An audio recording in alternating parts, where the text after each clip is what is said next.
I did see that you played with Tim Gooden not too long ago. I think I saw that somewhere on your socials. Yeah. Yeah, he came on not too long ago, and we had a lot of fun getting to chat with him. He's a good dude. I love that dude. He's one of the best people that I've met in the industry. One of my good buddies.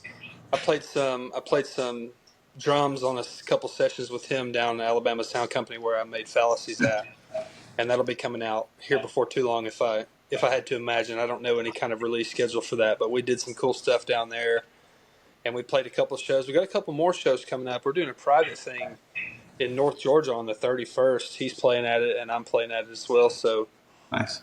love that dude. His wife Leanna's an absolute gem. They're all good people in that camp, and I can't wait to see the cool stuff happening for that dude over the next couple of years. Agreed. How did you and we'll just keep rolling. How did you and Tim cross paths? How did that connection meet?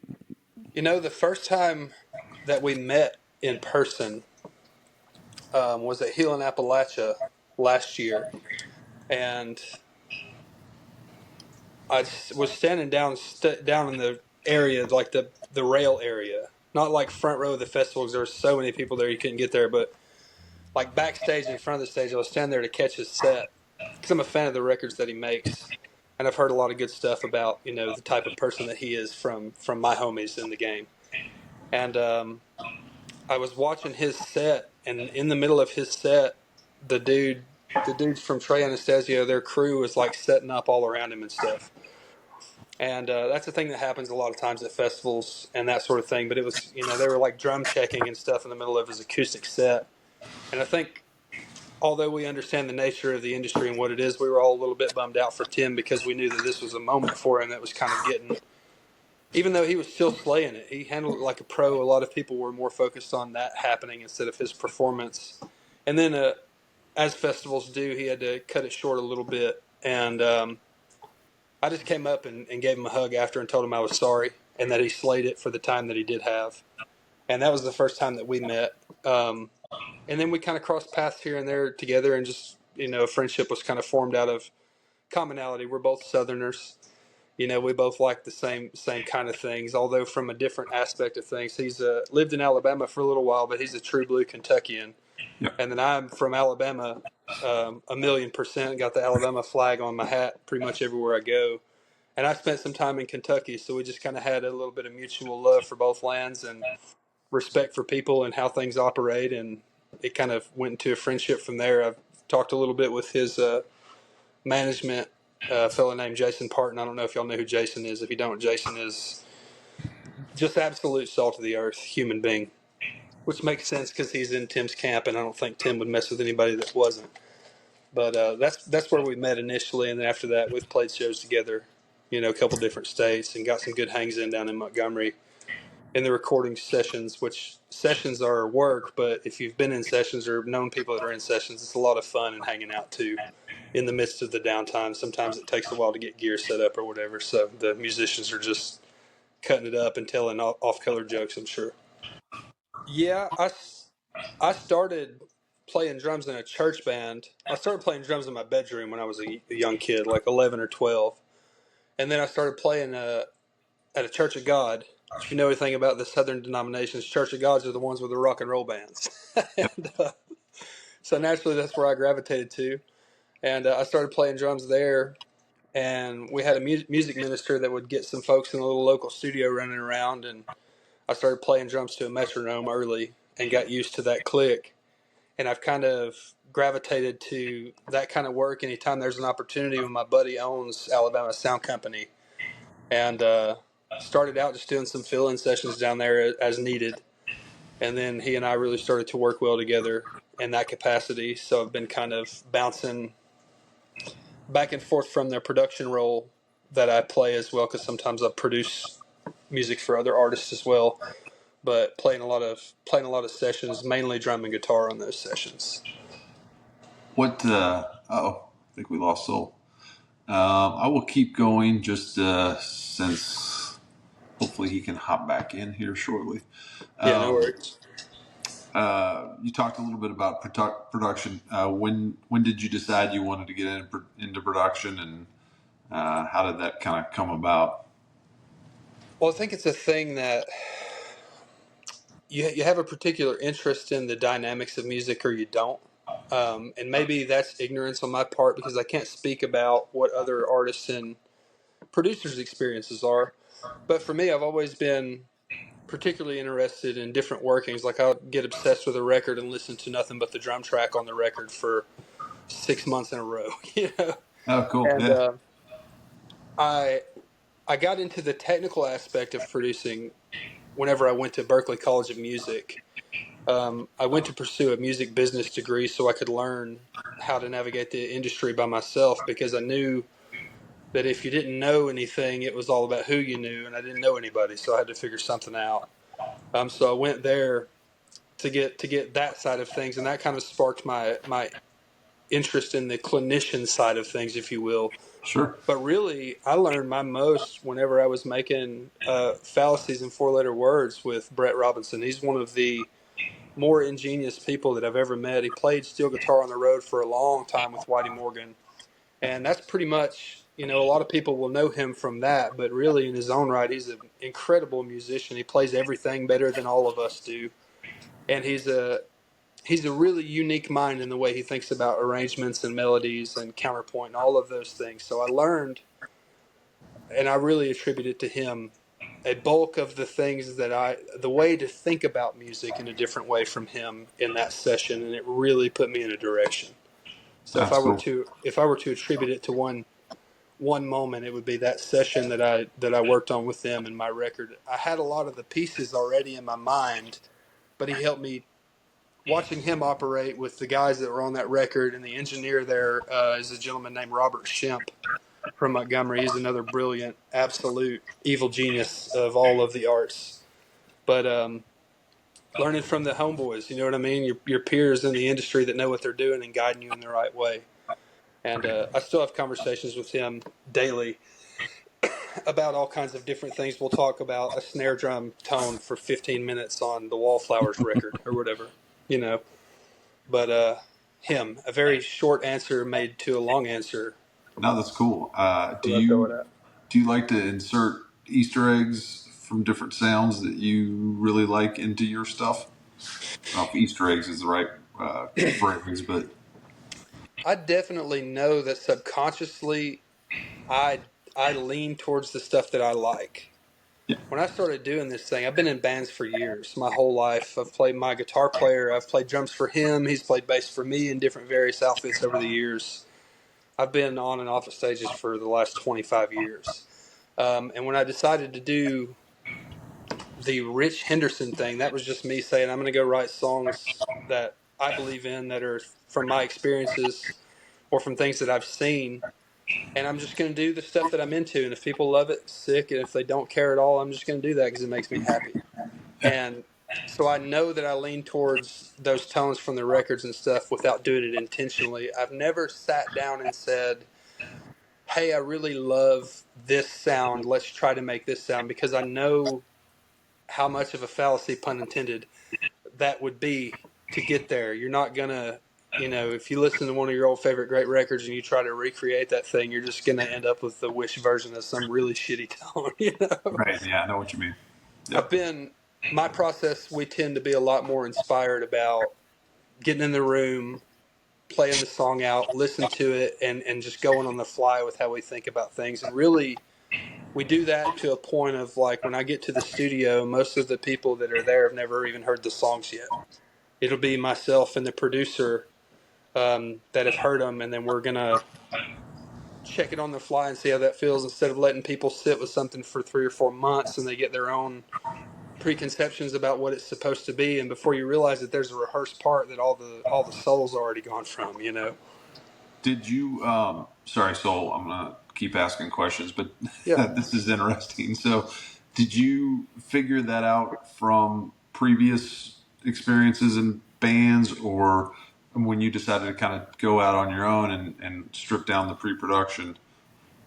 Yeah, Because I think it was really a culmination of realizing that I live a certain way, I believe in a certain way, I have a certain set of ideology that serves me. so far in a way that I need it to. And you start looking at this thing that we're doing, art, as all precious, and you can get paralysis by analysis of thinking, what do I need to do to get streams, or how am I going to get people to stay longer than 30 seconds, or any of this other shit? You're starting to get into some really weird territory. And I think just referring to the only litmus that has really ever done me right is like, what is it that I love about this? Because in the music industry, this industry is it's famine until it's not. So like, you have nothing until you've made it. Air quotes. I think if you're playing music and writing songs you love, you're there. But we don't get anything from this other than the joy of connecting with people and stuff. So I was like, I'm going to let that be my true north the whole way, and not care if it lands me any deals, or not care if people are listening. I'm just going to do the things that I'm really into. And if I make a record that I love, the people that do resonate with it, no matter how many people there are, will be cool people. They'll be people I'll vibe with. You know what I mean? Nice. All right. Yeah, that's cool. When you make those when you go in the studio and make those albums or anything you're recording like that, you said you try not to give anybody much of a heads up. You're recording it on the fly. Are you Yeah. or your camp? Are you picking players on there that you know will give you kind of what you want? Does that make sense? Yeah, well, I think like for Fallacies, I made it Alabama Sound with Brett, and Brett had a group of guys that he'd been on the road with for years and years, and they tour with Drayton Farley now.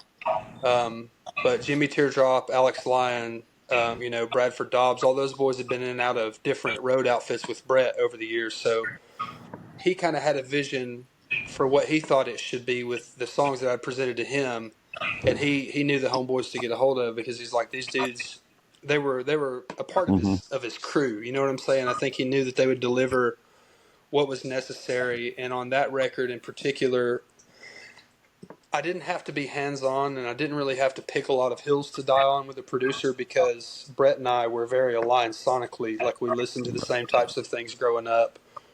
We think the same types of things Right. are cool relatively. So it was just one of those things where I really lucked up in the real first attempt at it with a group of guys that just worked out really well.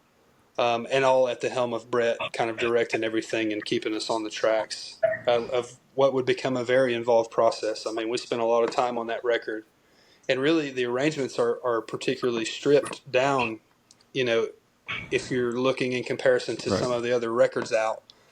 But that was a thing that, it wasn't a thing we got in the room and said, this is what we're going to do. It's just kind of lent itself to that and worked out well. But that being said, I've made 3 other records before that record that will never see the light of day because I just wasn't happy with them. And that's a significant loss in investment of time and money and energy and, emotion and all that. But when it comes down to what I'm in this for, like, I need to be able to look back at this music in 25 or 30 years and be stoked that it's still there. Yep. Long, more important than the 5 minutes of fame that folks get in this game to where they pop up and go away. It's like, I need to know that it was indicative of who I was at the time, and that it's something that I'm proud of. So in that scenario, I was very lucky that Brett knew who to pick and get. And with the most recent record that I just made, we actually finished this last Sunday, finished the tracking for this record. I took my band in, which is my band on the road, and they're a bunch of absolute ace players from here in North Alabama. Uh, my drummer and bass player are both technically trained musicians with education, and then my guitar player is the buddy I told you about. It's been my friend for 27 years now. We were kids when we met. We've been in 15 different rock and roll bands together. We were in an outlaw country band together for a while. We've done a lot of different stuff over the years. So I knew that they would bring to me what I needed of them, just by nature that they're really used to my arrangements and the types of things that I do, because they play the live show. So they're really rehearsed on those things. So it's not near as much of a gamble in that aspect because they know you. That's right, and they know Hmm. kind of what to expect. I think for me, and they also are terribly used to me hitting them with some crazy shit on the fly and them having to hold on with white knuckles because we have multiple arrangements and different songs live that there's no set way that this thing goes. Like there's a chord progression in a couple different shapes, but like if you watch the live performances, you'll see me lean back to them and yell at them like, hey, A shape, run to the C shape, we're going to hit D here. And it's like, I do that all the time on shit. Sometimes we'll have parts that we've rehearsed that are going to be big parts, and the last minute I'm like, wait a second, let's mix it up. Probably not really the most fair thing to do to a group of musicians, but they're really used to it. And because of that, night in and night out, hip pocket nature of things, they've gotten really used to learning on the fly and being able to So nail a part in a time or two. And that's been wildly what makes you beneficial do in the that? studio. Just the crowd, the vibe of what's going on. You just kind of rolling with the room. Yeah, I think that's a big part of it. And for me, for a while, I was so serious about this thing. Not that I'm not still serious about it. I take very seriously the art that I make, and I'm very proud of it. But in live performance, particularly when I was starting out in the role that I was in, um, I was too careful with things. I was so rehearsed. I played everything exactly to a T, the same exact thing every night, because I was afraid to mess up. And I was like, man, people are buying these tickets for you to take a chance. People want to see the live music to see something different. And multiple nights we'd have 4, 5 nights in a row to where people would travel town after town to see the set. And it's like, we're not playing gigantic sold out rooms or anything. These are in crowds. Some of them are 50 or 60 people, and 10 of them have been to the last 3 shows. So it's like, I wanted to explore it a little more and let art happen a little bit more instead of the predetermined math that we had created prior to be a thing. So I still on the fly it sometimes. And now there are some parts, some really cool solo licks that a bass player runs on that we all love that I won't shit mix just on the fly, for the nature of good sake and sanity. But I do like to throw curveballs from time to time. I think if Waylon can do it, you can do it, right? That's right. He That dude's a legend. kind Um, of history of playing that way. he was one of the coolest dudes probably of all time. I've watched videos. I didn't get into Waylon or really know anything about Waylon at all until I was like almost 30. It's just Okay. a strange thing to say, but I was raised on Led Zeppelin, and Jim Croce was about as country as it got for me. That was the kind of stuff that I was into. And one of my buddies from the Marine Corps showed me Waylon Jennings, and I was like, "Oh shit, who's this dude right here? He's got a little swag about him. I can get into this." Yeah, for sure. So very cool. Yeah.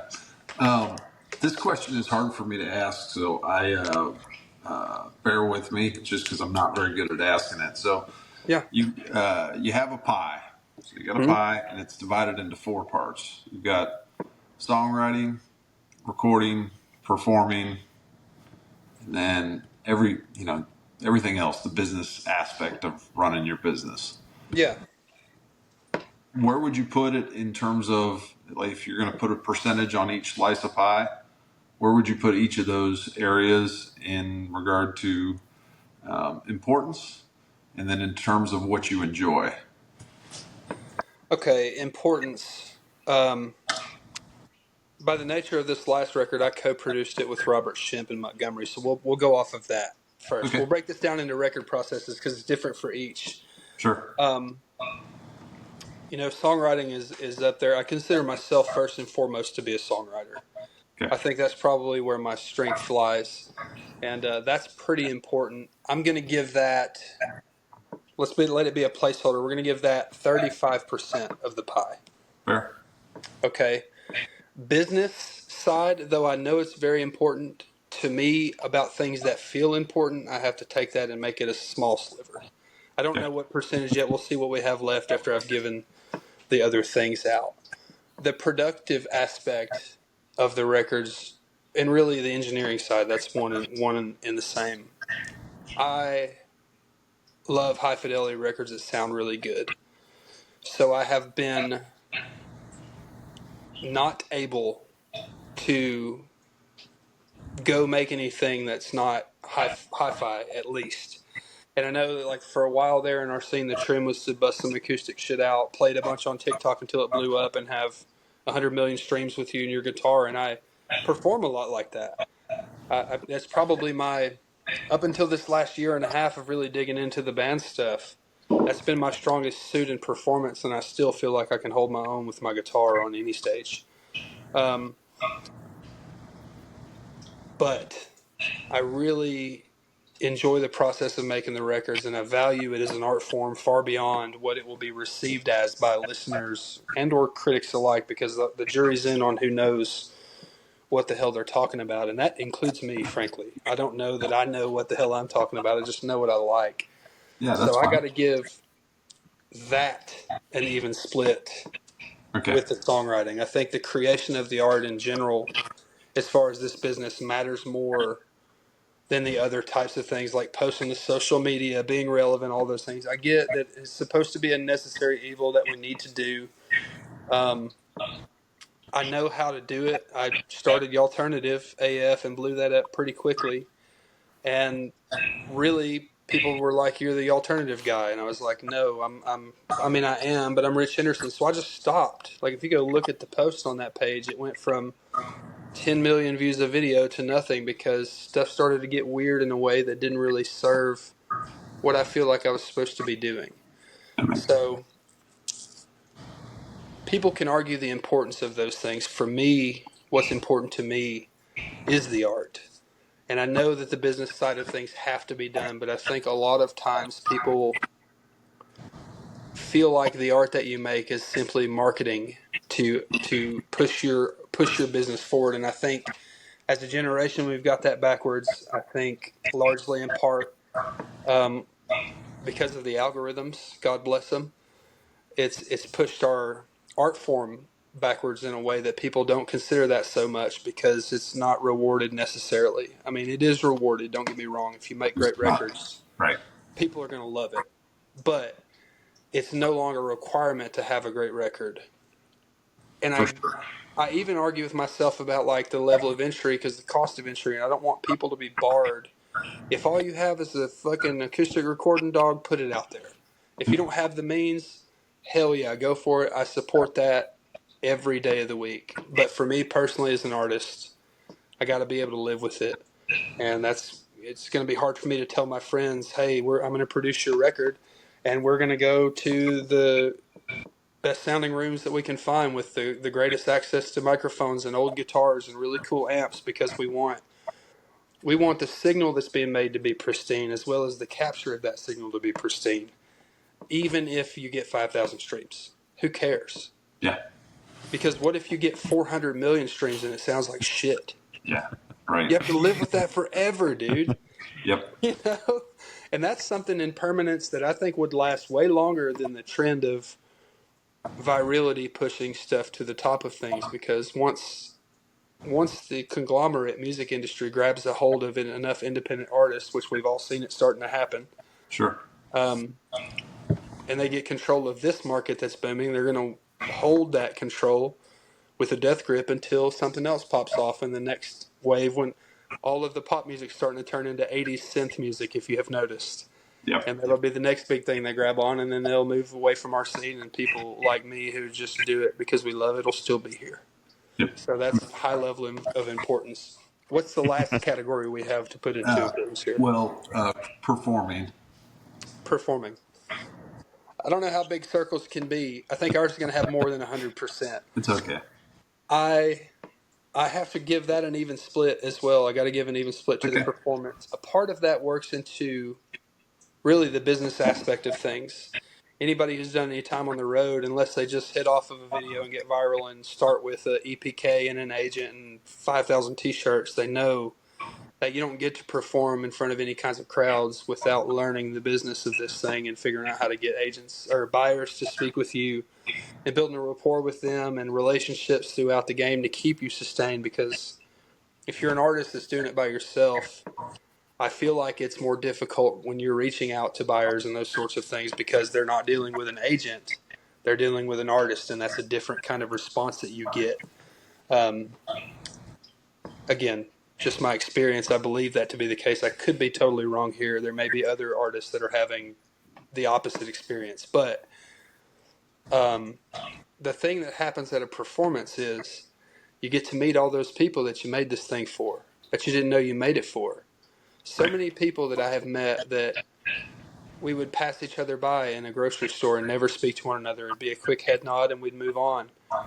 And I've got friends that have been coming to our shows for, 6 or 7 years now, that when we get into town, we go have dinner. They're the homies that I text during the day. And I mean, they're fans, sure. Right. But in those performances, you get to meet a lot of really good people. And the expression and energy you get back from the people that are listening to your performance and watching your performance is as much of a catharsis to me as the process of going and hashing those songs out. It's like, and I know some people don't maybe have that experience with it.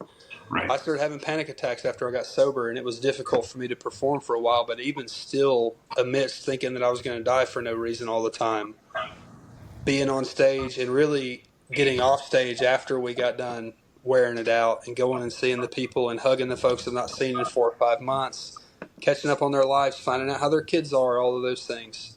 Yep. That does a great deal of good for me as a person. And if you saw at Rooster Tail, I spent most of my time not back behind the fence, but over on the other side, mingling with everyone and spending some time with the crowd and the crew for real. Because that is one of the joys of my life, to get to do this thing on the road at all in any capacity. Because I grew up really poor in North Alabama, and I didn't know that I was ever going to get out, and I damn sure didn't think anybody was ever going to listen to a thing that I had to say. You know what I'm saying? Yep. So 3 parts equal: Yeah. 30, performing, 30, 10 soul. recording, production, and then business. Gross, but it's got to be done. Yeah. Yeah. Understand that. Well, that's a great detailed answer. I appreciate it. And thanks for not making me look absolutely awful. Because usually when I ask that question, I stumble all over myself. I love that question. It's a question that you actually need to think about and really consider some things. And it was a good one. Thank you. Great. Now we'll never hear the end of this. Uh, Yeah, we're gonna hear that one later. no, every time you ask that, I just want pie after the fact. That's all. That's true. I'm Yeah, sure you were talking about going out into the crowd and everything with at Rooster Tail and different festivals and shows like that. I'm sure that makes a huge impact only on you, but I'm sure that really concretes your fan base also. 'Cause I know from my point of view, there's a lot of, I mean, I won't name names, but there's a lot of artists that I go see and they don't they don't come out, they don't shake hands, they don't do all that kind of stuff. Maybe, for many reasons. Maybe the crowd's too big to do that. Maybe that's just yeah, not in their personality, whatever the case is. Completely understand. But the ones that do it, for sure. I have, even if it's just a shaking a hand, signing a vinyl, I remember that for forever as on the fan side of that thing. So I can only imagine the Yeah, folks that have run into you out in the crowd, party, and I don't want to say partying in a bad way, but hanging out, partying with them. That's yeah, yeah. Oh, I do party for sure. I'm still hanging tough, no doubt. I think for me, when I first started doing this, it was a party, nonstop party. I was drinking, having a great time, and I just really enjoyed it. All the people that I met, and then when I got hmm, sober, that didn't change for me at all. My experience definitely was a lot different, but I still love the people. I've got friends and homies. Like, if you're on Twitter and you'll see me on Twitter. Like, you have 100% access to me. If you tag me in something on Twitter, I'm going to see it and I'm going to talk with you. If I have the time in the day, the same way at shows, if you come to a show, I mean, if I'm opening the show, I will be standing there next to a group of my friends that are also my fans watching the headliner. And if somebody's opening my show, I will be standing in the crowd watching that show. It's like, I'm a music lover too. And at times, different people in the industry have said, you can have a more mysterious image if you don't do these types of things, or, oh, that's not as cool. It makes you look more regular. And I've had to give a sobering realization to them that, like, dudes, we're all just people, Right. right? Yep. The biggest rock and roll stars in the world are human beings, and they're incredibly gifted or obsessive at the skill level that they've built. And I'm grateful that people view what we do in the art form in high regard, but also I think it's really important to remind yourself and to be experience some humility and recognize that we are just human beings. We're the same. I'm a dad. I drop my girls off at school in the morning. Like, I pick them up when they're done. I kiss boo-boos if they scrape their knees. I cook dinner. I am a regular ass man just like anyone else is, where I focus my obsessive attention was on art because it did something for me. It heals me in a way that is necessary for me to live at least a kind of normal life. And I think, even the ones that are acting like they're too cool for school, they need a big mysterious vibe. I think a lot of that's probably something in their own right with being Correct. like fearful, or crowds stress them out, or those sorts of things too. Hmm. And like you said, that's totally okay. I mean, I have days where sometimes I got to take a few minutes before I come out to catch my breath because my panic attacks have told me that I'm having a heart attack, even though Right. there's nothing happening. But you know, we're all just human beings, man. And if you go out and you meet the people that like your music, if you're making honest music that's authentic to who you are, those people are already your friends. Like, they're the type of people that you Hmm. are for the most part. You got a lot It of shit in common with completely those makes sense, folks. and like I said, I can just imagine that I'm sure you having that frame of mind has made your the base of your fan base even more solid and grown.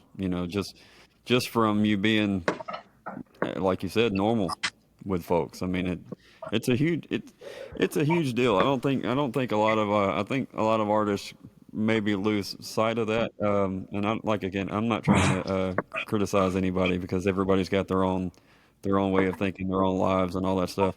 For But sure. just as somebody that takes my kids to concerts when I can, uh, if you were to come out and, That's and, right. and take a picture with one of my 17 and almost 18-year-old kids, they would they would be playing they might not be playing your music on the way to the concert, but they would be playing it on the way home.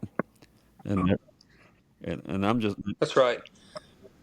And for me too, as a dad, like, there's never gonna be a time, I don't care what happens in my life, there will not be a time when there's a kid at my show that I don't try to point them out and make them feel seen and be like, "What's up, dude? How are you? Thanks for being here, man." Because, like, music was instilled in me as a young child. My dad took me to rock and roll concerts, sometimes against the enjoyment of my mom, but he did. He made sure I saw all that cool shit and got to go be a part of those things with him.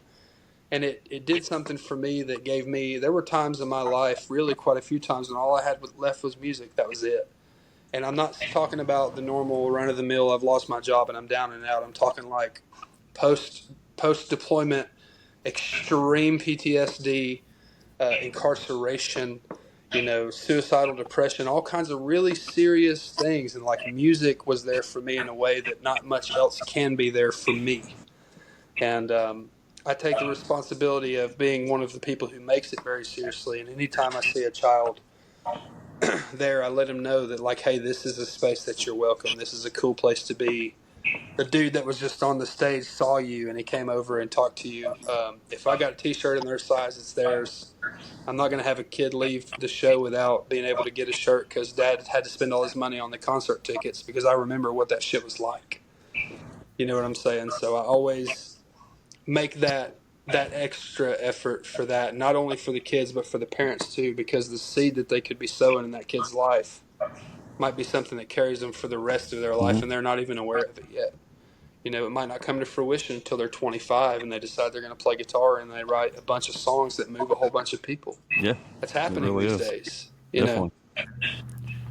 For sure. I think there's also something to be said from a, I don't know, it's a word that gets overused, but from a sustainability standpoint of kind of culling your own crowd, Yeah. as opposed to, there's lots of folks that get excited about an artist and then things die down a little bit. And Yeah. building that slow build seems to be have a little bit more longer sustainability than some of the other blow ups, which you kind of, I think we touched on a little bit. But I did want to touch on, obviously, it goes without saying, thanks for your service. But I'm Yeah, man. also curious about if that shaped your writing, because I think I read a little bit about that you had started at a young age writing some poetry. Mm-hmm. Uh, but curious how your military experience, if it did shape any of your writing approach. Yeah, well, I spent a lot of my time, particularly in the trials and tribulations of military service, which it's not all bad. I had some super great times. Some of the funniest shit you could ever imagine at 5:30 in the morning PT formations. It gets said that I think about occasionally and laugh to myself about. But also, I found myself retreating to music a lot, and I listened to a lot of my formative years records in the Marine Corps because I was, 18 years old in Afghanistan. Like, Right. not a lot to do over there when you're not hanging out on mission, but to spin whatever records you can get over on USB, MP3 player, those little Apple shuffles that came out. I went in Oh yeah. 2009, so it's been a Yep. long time since I've been. But I think the stuff that I was turned on to, I got put on to Texas Red Dirt music by one of my buddies from Mississippi. He showed me Kevin Fowler and all those guys, and I was just like, "Oh shit, this is cool as hell." Casey Donahue, Bart Crow Yeah. Band, all those guys. For And sure. for the first time, I grew up in North Alabama, so like my music god was the Drive By Truckers. I've got a Drive By Truckers poster right there Yeah. in the Oh, there you go. background, if you can see. Yeah. Yeah, yeah, that's a Drive By Truckers poster that Wes Freed did the art for, and that tour was like that's Dylan LeBlanc opened the show in Lexington, Kentucky. I want to say that's probably 15 years ago. Okay. But I'm a huge North Alabama rock and roll scene guy, and it's a thing that I really love. But I'm not going to say stunted because I still will put Jason Isbell up with anyone in the world as far as ability goes, guitar playing, It's amazing. songwriting, that sorts of thing. But it really gave me an opportunity to experience lots of different flavor in music because it opened my mind to a bunch of shit that I never would have listened to before. And from Texas Red Dirt, I made a natural progression into like some of the bluegrass stuff, like the Steel Drivers and that type of thing. Not radio stuff and not the old standard hits from back in the day, but the Right. new edge stuff that maybe not kids, but young men, folks that are my age now, were making. Right. And I found Old Crow Medicine Show and all that stuff, so it changed the way that I viewed music for sure. But in that period of my life in particular, I read a lot of books, and one of the books that I read was Victor Wooten's book. It's called A Music Lesson. He's an insane bass player and music teacher, and really just a philosopher in a sorts. But that book changed more than myself about music, but my entire life and the way that I thought about life. So if there's any young cats on here that are playing your guitars in your room, get your folks to buy you A Music Lesson by Victor Wooten. It's an absolute banger of a book that will help you all the way through your journey. But then, of course, I could go on and on all day about how the Marine Corps shaped me into who I am because it's a part of that. Sure. But some of the rougher experiences that I had, put me in a direction for a while. I leaned into some alcohol pretty heavy, and I found myself making friends with the macabre a little bit. And that led me into I tend to get a little darker in some of my experience through the music that I write. And also the music that I listen to, and that shaped me in a way because, like I said earlier, subconsciously, my music I feel like is an amalgamation of all the things that I love, and a large part of that is, processed through the filter of my time in the Marine Corps as a 19-year-old who had just gotten back from Afghanistan and didn't know what the hell he was going to do now, you know. So that kind of, I guess, I would summarize that. Yep. Great. Fantastic. Um, Thank you. you were talking as far as your writing now compared. You mentioned getting sober. Uh, your writing style. How has your writing changed? I guess I should ask. Or have you been scared of writing or any? You know what I mean? Because a lot of people feel like they have to get in a certain place to write certain songs. Um, You know, I had that fear before my relapses. A couple times I'd get sober for a year and then drink again, get sober for a year and drink again. And I found that my brain was telling me that same lie so it could have a reason to keep drinking. I was like, your inspiration is going to go, you're yeah. going to lose your edge, all those things. But I found there is one major difference that's changed in my writing since I've been sober, but it's really the same exact way. The difference is, as a drunk ass, I used to be two different writers at once. So I'd get hammered drunk and write something that was absolutely dog shit with like a really cool melody. And then the next day I would sober Rich would wake up and be like, this is horrible, but that's cool. And then I'd have to write to that.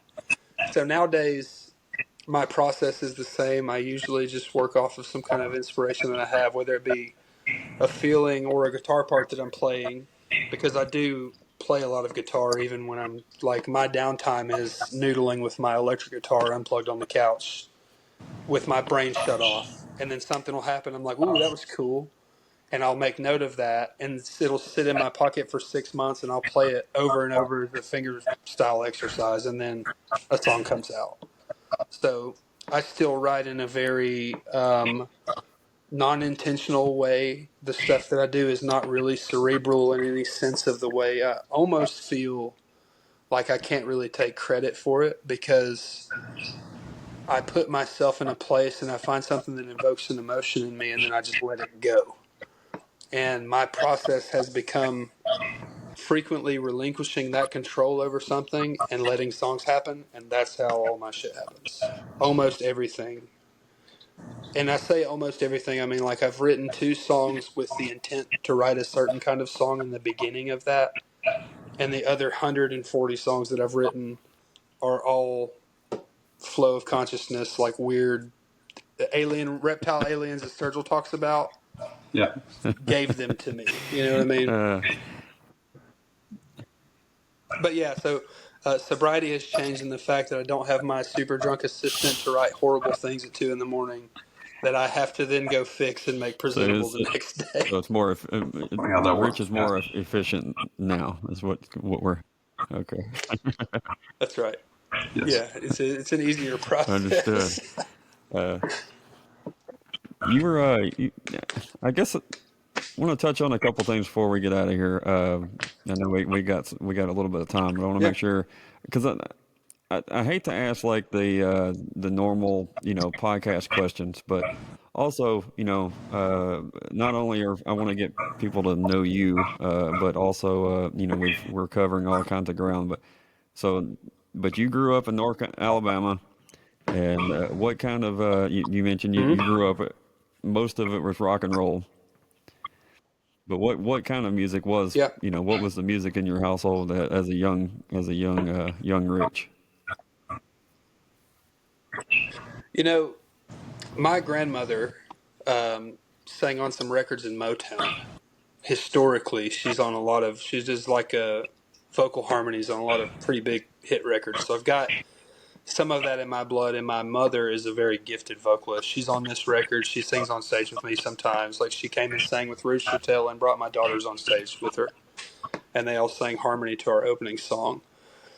So there's always been an eclectic mix. My mom is really into blues, rock and roll music, and R&B and that type of stuff. And she's also into really crazy 70s songwritery stuff, which would lean a little more country back when it was like funk country funk, whatever you want to call it. And then my dad was an absolute metalhead. You're talking Black Sabbath, Led Zeppelin, all the dudes of classic metal. Led Zeppelin was the first one that I grabbed onto because of John Bottom's patterns that he used when he drummed. He was a very peculiar machine of an artist. But, Jimi Hendrix, all of the classics. Really loved Black Sabbath as a kid.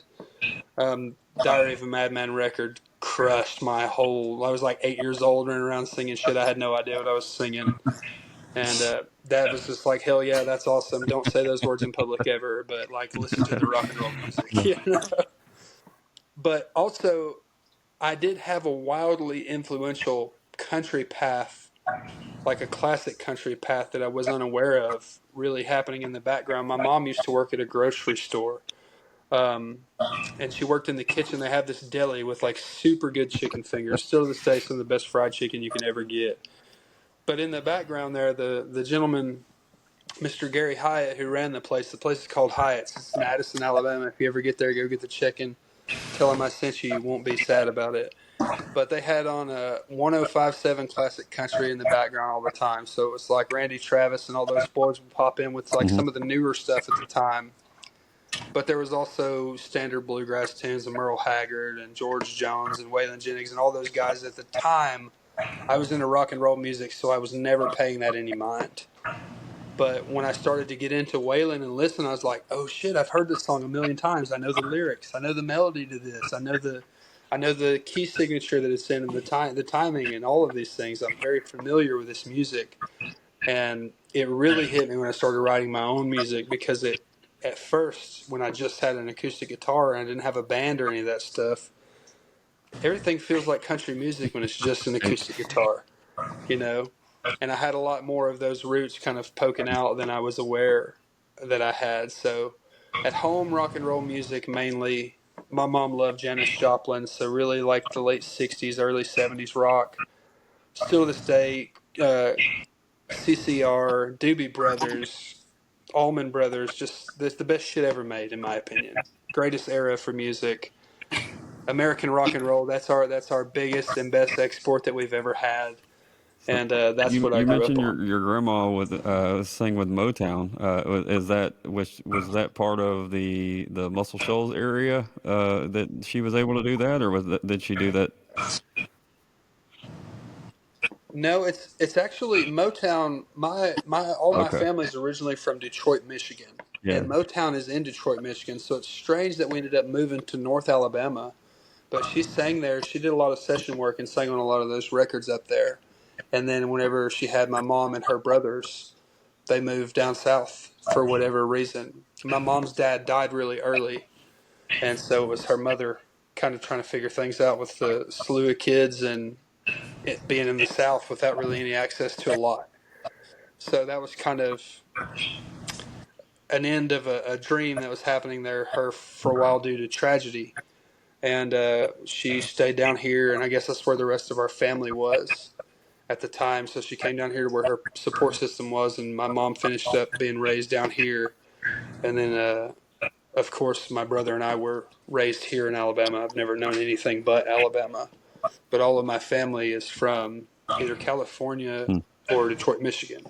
So it was really a peculiar experience being raised here in the South by people that were like, I was considered a Yankee when I was a kid because my parents were from Detroit and I didn't have right. an accent so much, you know. And all I ever did was live here, so I didn't have a clue what the hell they were talking about, you know. But it Funny was like that. a cool thing, but yeah, she never did, and I don't know why she didn't go get into the Muscle Shoals scene. I guess that's a thing that, like back in the day, was probably more of an invite only thing because they Yeah, were having hit that's why I record didn't after know. hit I know a record lot coming of out of people there. it traveled from all kinds of labels to Muscle Shoals, to record. So I didn't know That's if right. maybe that if where that cross pollinated or whatever. But I get what you mean. Yeah, a lot of those big records, even that were put out on Motown labels, like had session work done in Muscle Shoals Hmm. too. It's really people think that it's a huge music scene. It's not. It's not for live music. It's for recorded music. If you want to go pop into a random session down there, or folks always go to Fame Studios or Muscle Shoals Sound, but it's like Jimmy Nutt owns the Nut House there, and he was an engineer at Fame for years. He cut that early Burn Flicker Die record with American Aquarium. He cut Alive in Alabama with Jason Isbell. That's one of my, when I'm going to stay in North Alabama, that's one of the studios that I go to. He's got all the expertise that anybody could need. He's a brilliant professional. He's got the contacts to everyone that you need to know or use in town on a session. And You know, it's any studio there. You could walk in and you might be standing next to 5-time I Grammy Award winner we as a we songwriter went to or Huntsville a piano last player. November to see Turnpike and Blackberry Smoke and Jason Boland. And on the way back through, we stopped at Muscle Shoals to take the tour. You know, I'd never been before, so we did our little tour at Muscle Shoals. At Yeah, at what's it called? I wish not Fame, but the Fame. other one. Okay. No Sound, yes. Oh, Muscle And Shoals when Sound. we did our little tour, you know, it's not too big, but it's super cool no matter what. And then you walk back. I walked back out in That's the right. lobby, and in the chair sitting there was David Hood, just hanging out, That's just right. talking to people coming in and out. You know what I mean? I'm like, everybody that's with me, they didn't, you know, really get, you know, who he was, but I'm like, holy shit, that's David Hood. That's right. He was on like Right. millions of hit records. My band was recording a side project at the Nut House the other day, and David swung by to see Jimmy and just That's chill. That's the crazy. thing about that place. It's not pretentious in the realm of like tourism and stuff like Nashville is. And sure, there are some mega legends that are in Nashville over the last couple of years, but everyone who works in Nashville, not everyone. I have people that I love in Nashville, but some people who work in Nashville feel like that gives them an entitlement because of the title of Nashville session player or whatever, and they act like they're superior to other people. But as an Alabamian, I can tell you, not just Muscle Shoals, but down in what we have going on in Montgomery, we have some of the best jazz players in the whole freaking world in Montgomery, Alabama. Right there. We've got Grammy Award winning engineers. We've got folks with gold records that are down there. We got folks that are making records right now that are going to win the next generations of Grammys and gold records and platinum records. You know, so there's a lot to be seen in those places, and it's known. Muscle Shoals is known as the hit capital for years and years ago, but like there's still bona fide killers there, and you might run into them at Subway. That's You pretty don't cool. have to be in Bridgestone Arena or go to some swanky members only club like you do in Nashville to meet the dude who's going to introduce you to the dude, and if there's no nepotism you won't get in. Like, it's been my experience at Muscle Shoals. All the dudes are really cool and kind there. You know the Steel Yeah. Drivers, I imagine. The gentleman who won Gary, the Grammy as their singer, Gary Nichols, is a monster guitar player, I'm trying songwriter, to get him vocalist, on. all of those things. And I went and had lunch with him one day at his studio he's working in. And myself and my buddy Marty Brooks just sat there and we passed around guitars, and he played us this new record and made me cry the entire time because of how beautiful and devastating it was. And it's like, you know, that's the stuff I always dreamt of as a kid. And I was sold this thing of like, you got to get away from here to get that. You got to be up in Nashville or whatever. But it's like, dude, Alabama has the same thing in a much, and maybe it's because I'm from Alabama, in a very small area, but it's much more preferred to have that type of accessibility where everybody's really chill and it's low key. You know, I can drive anywhere in Muscle Shoals in 10 minutes. It doesn't take me 45 minutes of traffic jams. I can walk to anywhere I want to go in Montgomery.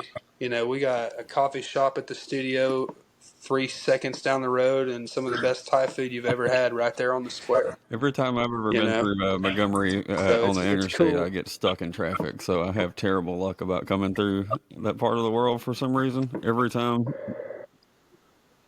If you're rolling 65 from Birmingham to Montgomery, dude, you better give yourself an extra 45 minutes for sure. But once you get into yeah, Montgomery, if you're there, you're good. You can access the whole city in the I blink of got an you. eye and be straight. So how about you guys? You got a question?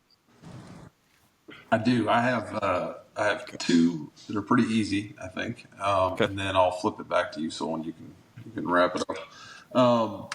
First off, if you could have one person cut one of your songs, anybody dead or alive, who would it have been? Or who would it be?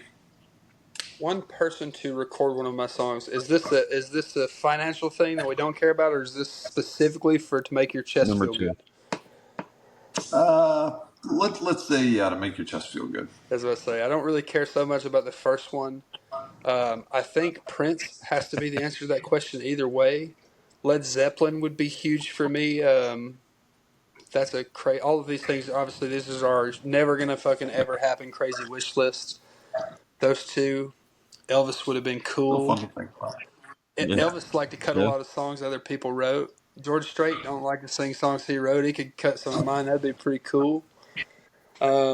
Yeah, for sure. Isbell's kind All of the right, and dude that then I've fashioned my career after, in the way that he is one of those folks that hangs around because he built a solid base. But I remember his exodus from the Drive-By Truckers pre-Sires of the Ditch record, and nobody really knew who he was. And I was like, now the dude's crushing the game. So that would be a dream level collaboration for me, maybe in a productive standpoint, one way or the other, him or me. But I would never even approach him the idea of cutting one of my Right. songs because he's got that shit handled. I, all that right. would be a tough. That would be a tough scene right there, though. I'm sure. I'm sure people do toss songs to him quite a bit. Uh, I couldn't believe how obtuse you right. must need to be to do that. One quick one. I know we're gonna have to We're not in a hurry. wrap up soon, but years ago, I think it's been 4 or 5 years ago now, I played a show in the middle of Iowa at a bar with John R. Miller. Y'all hip to John R. Miller? One of the greatest songwriters, Yeah. period. He's so good. Everything he does is like cerebrally next level. And we were out there by ourselves, man, and I kicked off the show, and it was a Wednesday night, and people don't really come to Wednesday shows, and it was myself, Kentucky John Clay, who's John R's drummer, who is also an incredible songwriter and performer in his own right, and producer. If you haven't heard his Blaze Foley tribute record, Down Here Where I Am, you got to go listen to it. It's amazing. Chloe Edmonston, the fiddle player, and John R's girlfriend, also a killer songwriter, performer. John R. Miller and Chris Justice were all standing there, the only people there, watching me play songs on my guitar. And I was ridiculously intimidated. The only time I've ever been nervous in my entire life, actually, I think. More nervous than when I was in Afghanistan, even. And I couldn't imagine pitching any of them, one of my songs, so let alone somebody like Jason Isbell. I just couldn't. I can't get, my Yep. brain doesn't compute that. That is yeah. It would take a pretty large ego to go. Hey, Jason. Here, I was thinking you might want to cut this. I have this thing you really need to I hear, don't bro. think. I think Right, it would right, be right. stupidity would be the real. Not know. No, don't know no better. I think That's right. that would be the answer to that.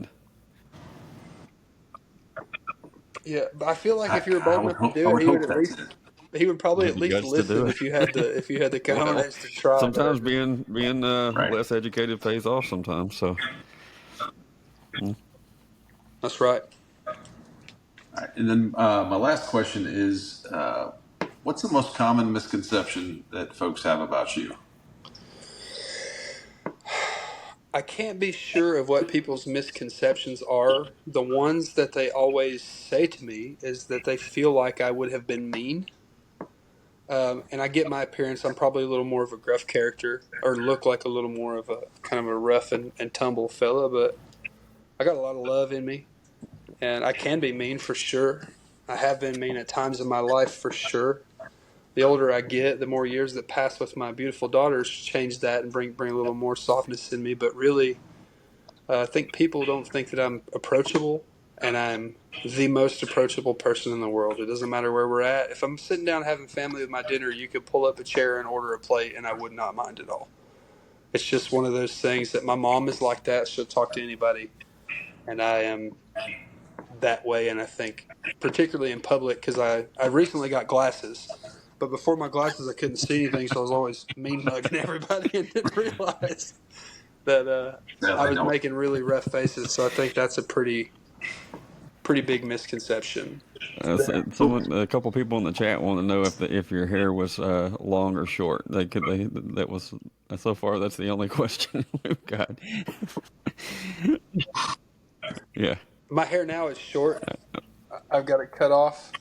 I had a heart rhythm thing in December. Ended up in the hospital. Flipped into AFib out of nowhere. And the next day, somebody broke into our tour vehicle and stole all of our shit.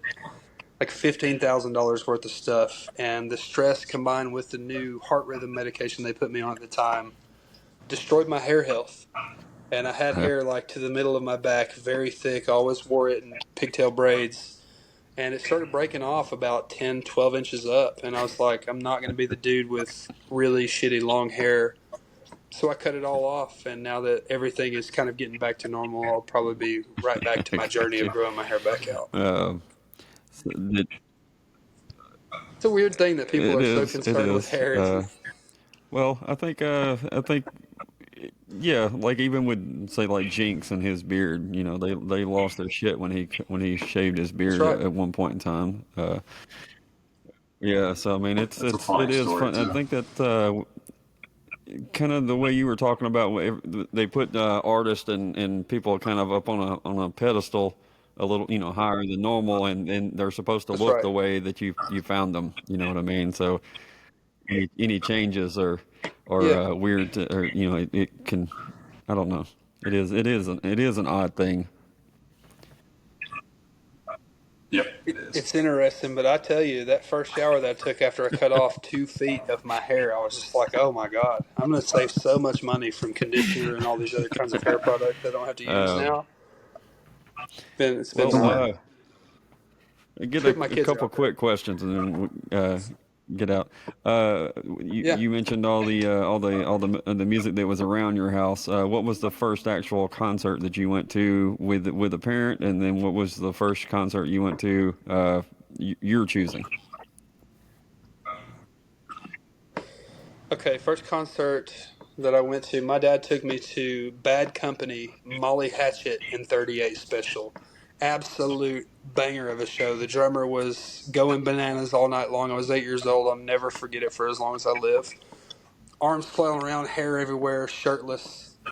All of the, 19 to 34-year-old women at the time thought it was the coolest thing in the world. And I was just like, wait a second. We're on to something here, boys. We've got something figured out about our lives. That was the first one. He took me to a place called Looney's Tavern Amphitheater. It's an amphitheater here in Winston County, Alabama, which is the school I graduated from, had like 28 Mhm. people per class, little bitty school. So for there to be an amphitheater in our county didn't make any sense, so it didn't ride around for long. But they were having these big, like what would be the equivalent of Right. a Live Nation show now. And that was the big act to come through. Let me think about what was the first concert of my choosing.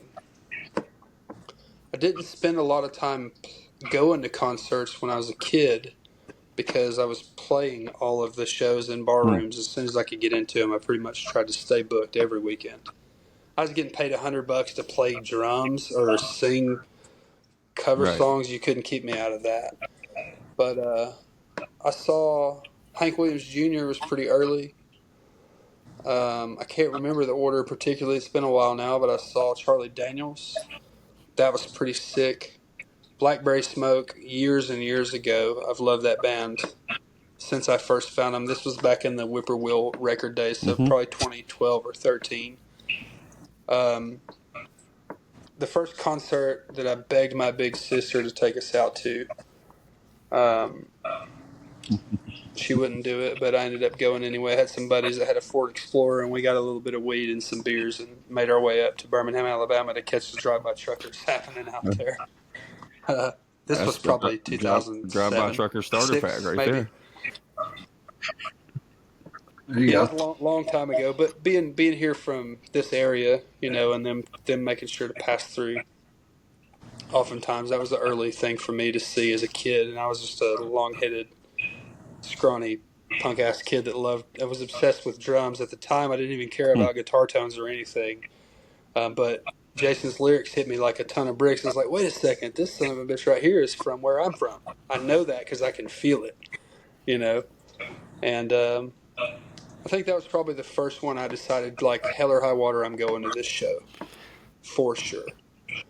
But yeah, there's a couple lists of my early Lucky rock and enough roll to see meanderings. the truckers with Nice. or without or with Isbell back in the day. Isbell spent a lot of time in Memphis uh, early on too. So, Yeah. um, and one person in the chat, Erica, wanted to know, asked when you were coming back to Florence with Taylor Honeycutt. I don't know the story behind that. I know. a very specific question. That's the Okay, that's the okay. homie from Twitter right there. I guarantee it. She's from Florence. I told Well, you that's why I I wanted got to my have this fans or open. friends on So, Twitter and I know them. okay, cool. You know, I don't know for sure. I don't have anything on the docket. I don't live far from Florence, and I come up there for sessions all the time. There's a place, I want to say it was called For the Record, that Taylor and I played at. And there's not a lot of live venues in around North Alabama, not like there is if you go to Missouri or Indiana or any of those places that got like ticketed rooms that people come to Hmm. every 2.5 or 3 hours. It's just not like that in the South. If your music's not on the radio, Yep. most people don't give a shit.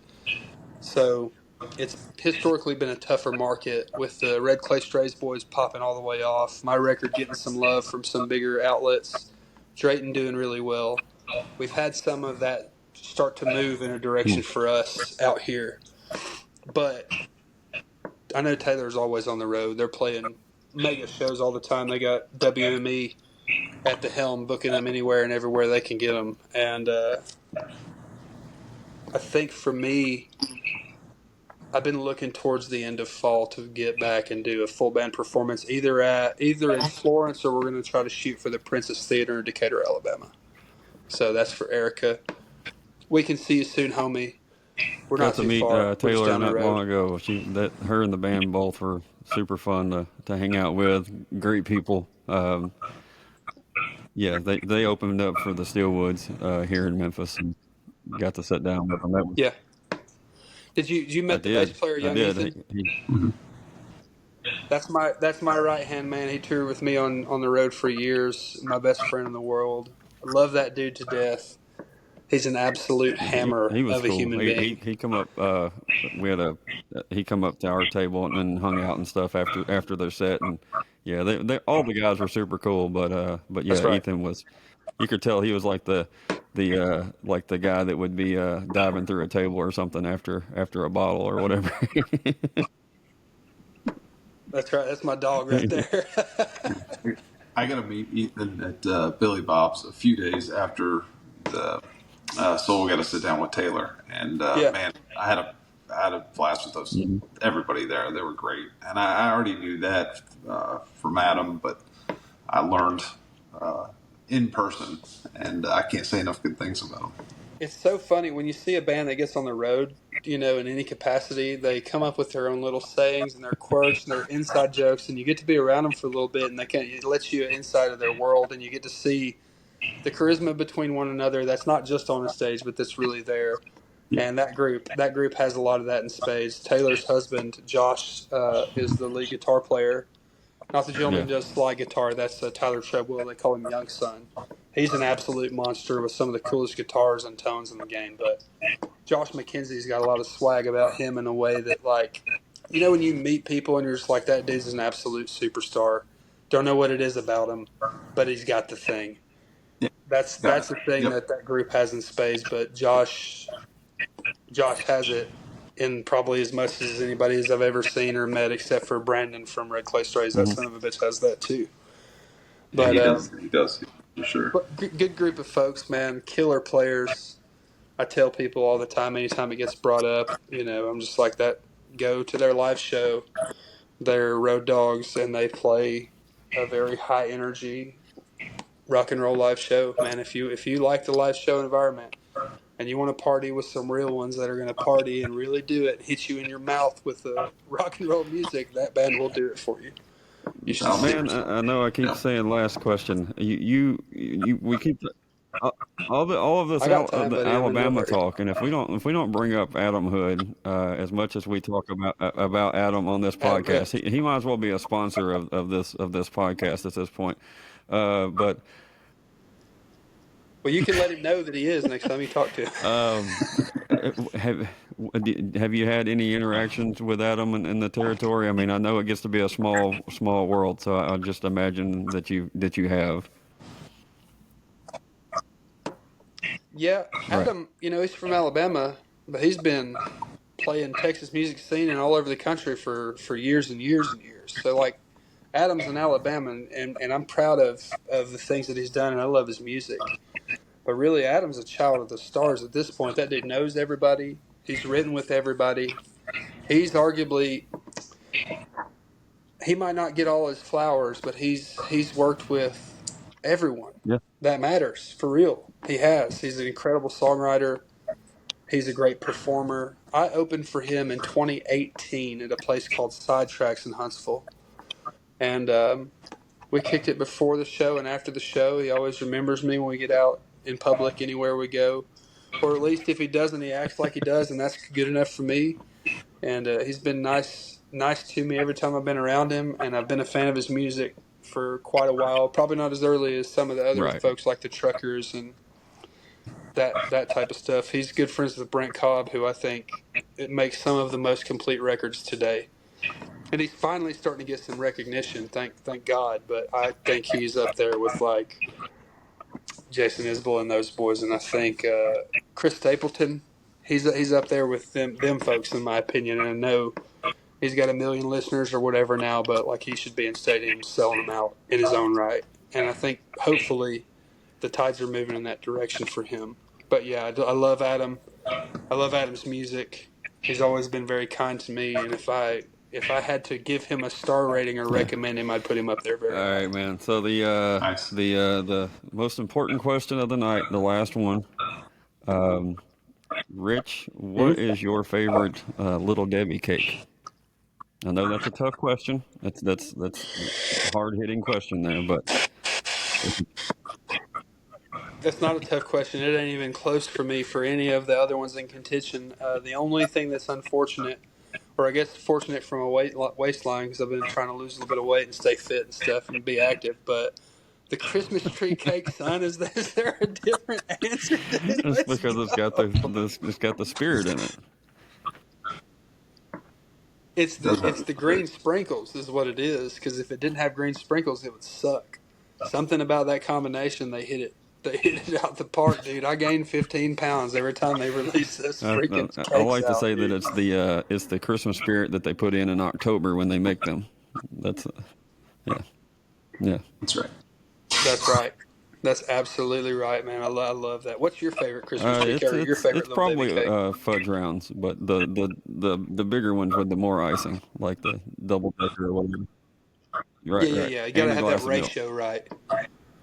What about you, Talbot? What's your favorite? I'm kind of boring. I like oatmeal cream pies. Dude, that's not boring. Nick Saban's favorite Debbie is an oatmeal cream pie, bro. Ah, there you Yeah, go. Good you are company. invited to the cookout. All right, now you got that in Sweet. common now, right? So Yeah, yeah. That don't make you happy as being well, from I'm not. Tennessee, does it? I don't mind Alabama football. I mind bandwagon Alabama fans. I'm sure you don't like them also. I say, brother, Yeah, so well, you're invited because to the cookout too, buddy. I have We're all They give showing us off. they give us a bad name. Real Alabama football fans, like if you watch SEC football like I do and like I did growing right. up, we watch every game. We don't just cheer for our team. We have a ranking system of who our favorite teams are in the SEC, and the Right. rest of the country largely in part falls after that. So it's like I love football as a whole. I don't necessarily subscribe to the old rivalries that we're supposed to being in the Southeast Conference or being Alabama fans. I don't hate it when Tennessee wins. It doesn't hurt my feeling. I think Tennessee's great. They have some of the sickest uniforms year in and year out of But anybody on the it sounds field. like they're gonna be a For lot sure. tougher this year. I'm actually a University of Memphis fan, so I can't really speak. That's then it's gonna basketball is where I have to root for them, root for them, not football. But Dude, there's been a couple times when they've come at us on football and yeah, put a yeah, Supposed fork to in be our good this faces year. for a minute now. That's a but running ball program. yeah, I had friends that had Peyton Manning jerseys on in '98, and now all their Facebook says is Roll Tide. So those are the ones that I don't like. So yeah, Oh no, exactly. not cool. I've got a Not cool. I've got a Alabama tattoo that's Well, 15, 17 years old. Who knows how old it I'm a is? Chiefs There you Maybe go. fan 18 years starting when I old was a now. teenager, so now I get accused of being the bandwagon guy now, just like the Bama fans did back in the day. So Yeah. With being from Alabama, I right, don't have a professional team because we're Alabama Crimson Tide fans down here, or Auburn fans. And if you're an Auburn fan, you're a fool. But whatever, we let you have it. And so a lot of my homies are out from Kansas City. That was my first big market. the first place that I really had an opportunity to sell tickets, You know, first place I ever sold out a show, like any of that stuff, knuckleheads was and in stuff. Kansas City, Missouri. Yeah, yeah, we play all over that Yep. place. Did last time I was in town at Knuckleheads was with What a Pony dude, man. Bradshaw, and they moved us from the middle room over to the big room because we sold all the tickets in the little room. That was pretty cool. But Very nice. so by proxy, when I'm watching NFL, I'm rooting for the Chiefs because the homies are Chiefs fans. Except for young Ethan loves the Steelers, so unless it's the Chiefs and the Steelers, I vote for the Steelers as well. But by proxy and default of all the other homies, I'll throw on a Mahomes jersey occasionally and roll around Yeah. with Chiefs Kingdom. You Well, know. we'll take you. Yeah, Yeah, we've covered a man. lot of ground tonight.